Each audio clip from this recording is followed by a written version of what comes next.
vida está envuelta en diversos problemas que nos aquejan cada día, y el saber cómo resolverlo es uno de los principales retos que tenemos como seres humanos. En el siguiente video conoceremos técnicas y estrategias que facilitarán la resolución de problemas para que seas un experto en solucionar cualquier problemática presentada en tu vida.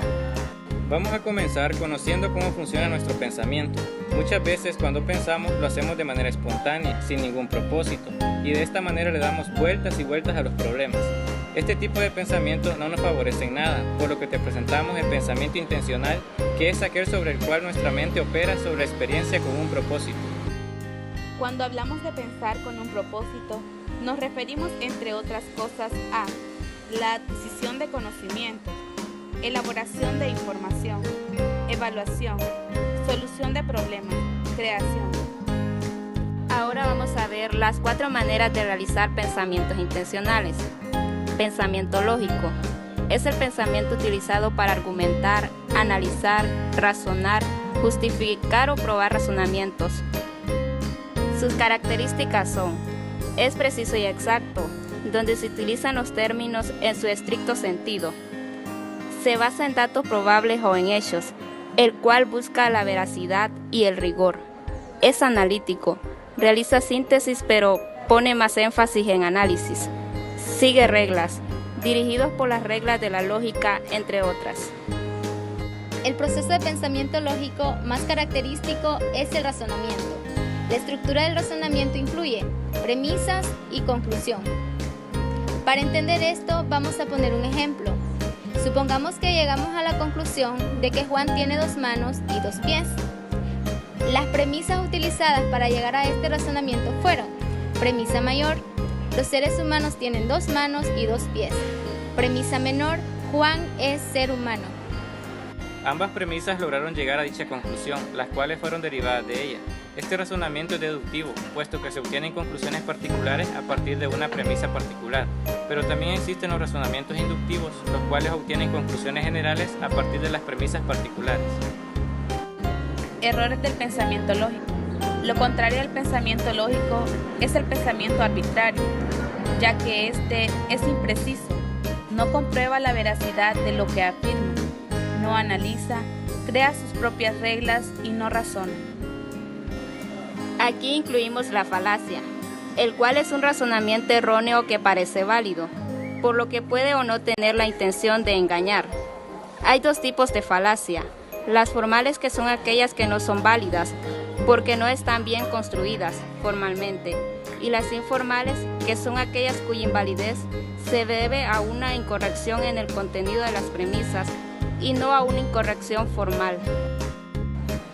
Pensamiento creativo. El pensamiento creativo es eficaz para producir ideas mediante la reestructuración de esquemas conceptuales y la generación de otros esquemas conceptuales nuevos. Los rasgos más destacados de este tipo de pensamiento son: flexible, en el cual no se empeña en una única solución; espontáneo y fluido, nace como un proceso natural y armónico; original, donde se valora la peculiaridad de cada idea; suspende el juicio, ya que primero piensa, imagina, fantasea y busca alternativas; es libre, debido a que no funciona con reglas, entre otras. Errores del pensamiento creativo.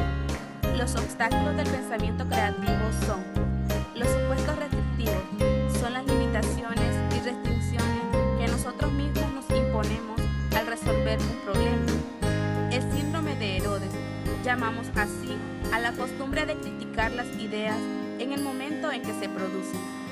El miedo a cometer errores, como si con otros tipos de pensamiento más normales, como el lógico, no los cometiéramos.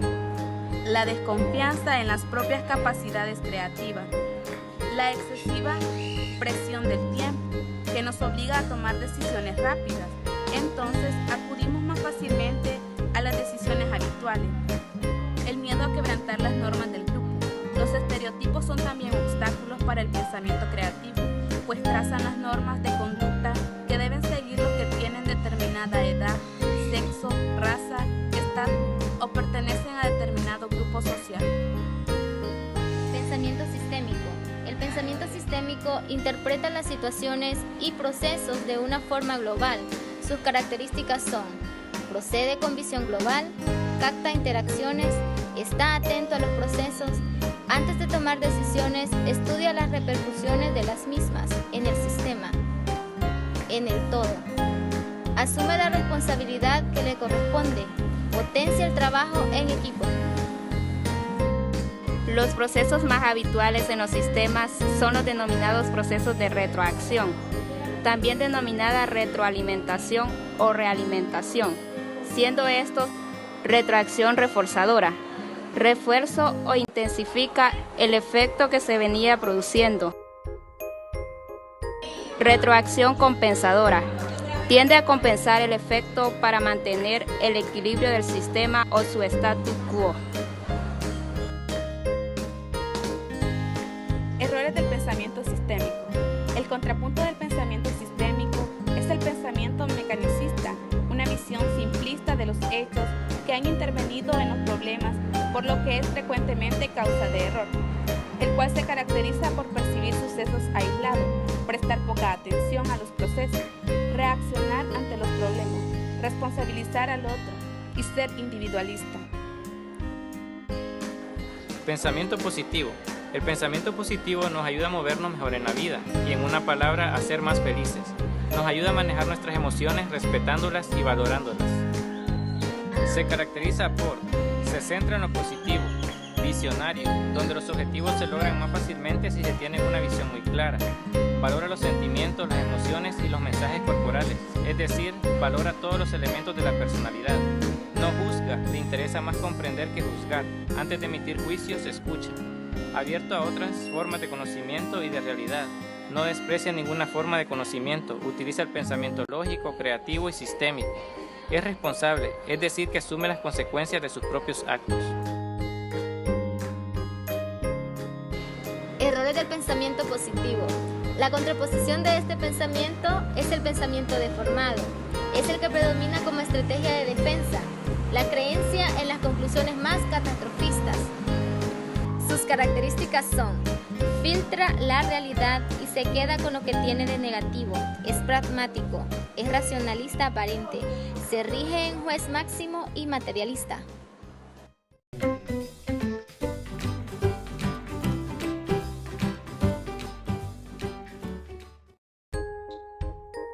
Ahora hablaremos sobre los factores que intervienen en el pensamiento, los cuales se dividen en factores internos y externos. Factores internos. Entre los factores internos se encuentran la memoria y los modelos mentales. La memoria almacena información. Además, es un sustrato básico para realizar correctamente otros procesos mentales, como comprender, responder, ordenar alternativas, resolver problemas y tomar decisiones. Conozcamos la estructura de la memoria. Los almacenes de la memoria. Se distinguen tres tipos de memoria que nos permiten manejar y almacenar multitud de datos, así como realizar operaciones que son la base de gran parte de actividades que realizamos habitualmente. La memoria sensorial es la que mantiene durante aproximadamente un segundo la información que recibimos por nuestros sentidos. Ejemplo, observar un paisaje, oler o probar hace que emerjan recuerdos olvidados. La memoria a corto plazo puede compararse con la memoria RAM del ordenador. Mantiene la información temporalmente. Ejemplo, recordar nombres y fechas. Y por último, la memoria a largo plazo, comparable al disco duro de un ordenador, en la que se almacenan y de la que se recupera información, que perdura hasta años. Por ejemplo, recordar el nombre de la maestra de primer grado o recordar las vacaciones de hace 3 años.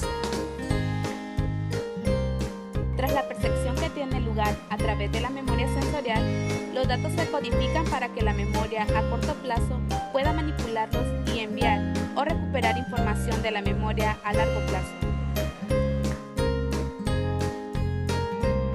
Capacidad de la memoria o memoria de trabajo. Relacionada con la memoria a corto plazo es la cantidad de datos independientes que se pueden retener en ella. Si nos damos cuenta de la forma en que recordamos nuestro número de teléfono, no lo recordaríamos cifra por cifra, sino que lo tenemos almacenado en diversos pedazos. Estas estrategias hacen más sencillo memorizar determinada información y además aumentan la capacidad de almacenamiento. Calidad de recuerdo. La calidad de información que somos capaces de recuperar de la memoria.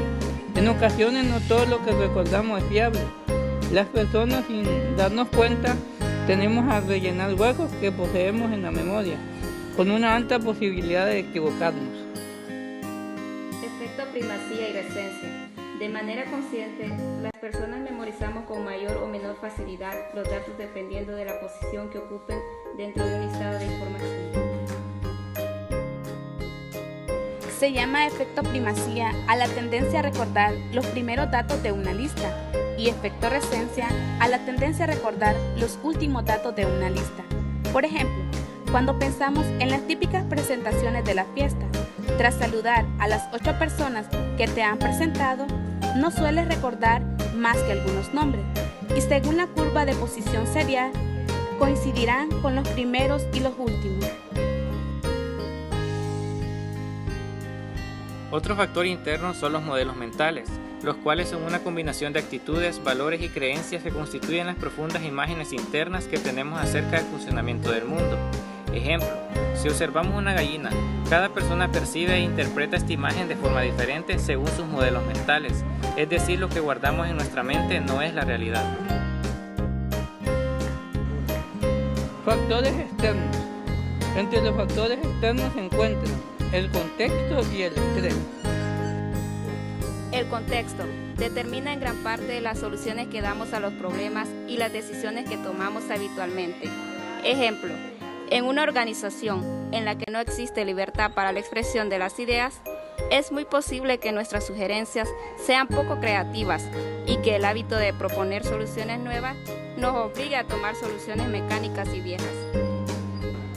Los principales aspectos del entorno que influyen en la toma de decisiones son influencia de la autoridad en la toma de decisiones. La obediencia a la autoridad es sin duda uno de los condicionantes más importantes en la toma de decisiones empresariales. Esta obediencia, aparentemente a ciegas, supera nuestra razón, a nuestros sentimientos e incluso a nuestros valores. La presión de grupo. Una persona o un grupo de ellas puede influir sobre nuestra manera de actuar. Cuando pertenecemos a un grupo nos gusta ser aceptados por él. El estrés es la respuesta no específica del cuerpo a cualquier demanda que se ejerce sobre él. Hoy en día es común escuchar: estoy estresado, voy a relajarme porque tengo estrés, déjala, está estresada. Todas estas expresiones hacen referencia a una concepción negativa y perjudicial del estrés. Aunque el estrés no solo tiene que ser perjudicial, sino que al contrario es positivo. Veamos, las reacciones de estrés pueden ser causadas por agentes nocivos, así como los sucesos placenteros como recibir una buena noticia. El estrés es un componente de la vida normal y como tal no puede ser evitado. El estrés no es un fenómeno nuevo. Lo que sí podemos considerar relativamente nuevo es la calidad del estrés, que se ha hecho más psicológicamente emocional que físico. En una situación estresante se desencadenan reacciones fisiológicas, ciertos procesos que alteran nuestro sistema endocrino, el sistema cardiovascular, el sistema digestivo, las hormonas sexuales y el sistema neuromuscular. Reacciones psicológicas o emocionales. La ansiedad. Esta respuesta se caracteriza por sentimientos de temor, incertidumbre o tensión. Los niveles de ansiedad pueden llegar a bloquear la actividad de una persona.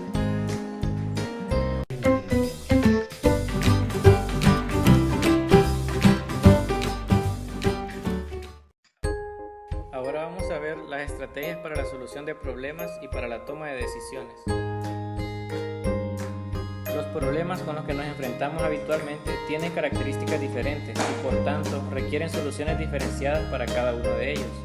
En los siguientes puntos nos ocuparemos de las diversas tipologías de problemas y de las pautas de actuación más convenientes en cada uno de ellos. Problemas con soluciones contraproducentes. Supone dar soluciones rápidas a un problema que trae como consecuencia el efecto contrario del que se pretendía obtener, es decir, un incremento en los efectos negativos.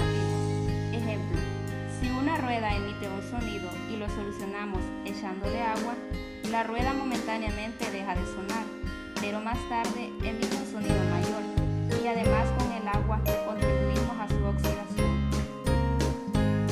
Problemas de límite de crecimiento. A veces, cuando más nos empeñamos en superar las definiciones, más agravamos su defecto. Ejemplo, cuando el nivel de ventas del departamento baja, nuestro esfuerzo por ganar nuevos clientes hace que rebajemos nuestros precios, pero también nuestra calidad, por lo que al final el cliente termina marchándose.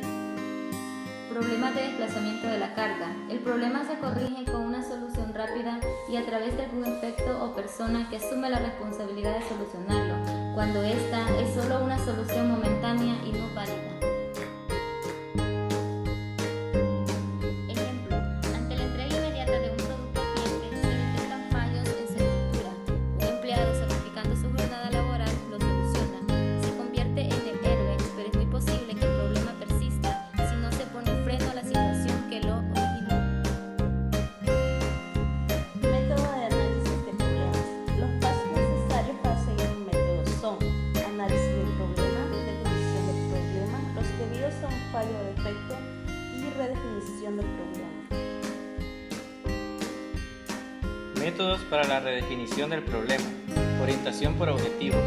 Debemos definir cuáles son los objetivos de la situación, qué límites tiene para mí, qué me impide solucionarlo. De este modo conseguimos diferenciar claramente problemas de apariencia similar con objetivos distintos. Método analógico y metafórico. Consiste en hacer uso de metáforas y analogías a la hora de definir un problema concreto. De este modo conseguiremos definiciones creativas, libres y espontáneas. Método de sondeo. Este método consiste en preguntar cómo lo definirían otras personas. De esta forma, buscaremos nuevas alternativas que de otra forma no se nos hubieran ocurrido. Método de toma de decisiones. Decidir consiste en elegir la solución que más se ajuste a lo deseado y con menos riesgo entre dos o más opciones dadas para resolver un problema. Estrategias de pensamiento lógico. Hay personas que tienen más facilidad para operar lógicamente, otros más creativamente, etc. No se trata de modificar totalmente el estilo propio, sino de ampliar las posibilidades para poder utilizar los otros estilos que no son nuestro fuerte. Concretamente, para desarrollar el pensamiento lógico es importante utilizar las siguientes estrategias. Antes de comenzar, establezca su objetivo, a dónde quiero llegar. Aunque a veces se desvía de la ruta, no pierda de vista el objetivo hacia el que se encamina. Mientras recopila o recibe información, evite hacer juicios de valor acerca de esa información. Cuando las cosas no estén del todo claras, párese y reflexione. Compruebe que los razonamientos son válidos. Analice los razonamientos objetivamente. Muchas de estas técnicas y estrategias presentadas en tu vida te ayudarán para resolver cualquier problema. Y recuerda que nuestra mente cumple una gran función en este proceso.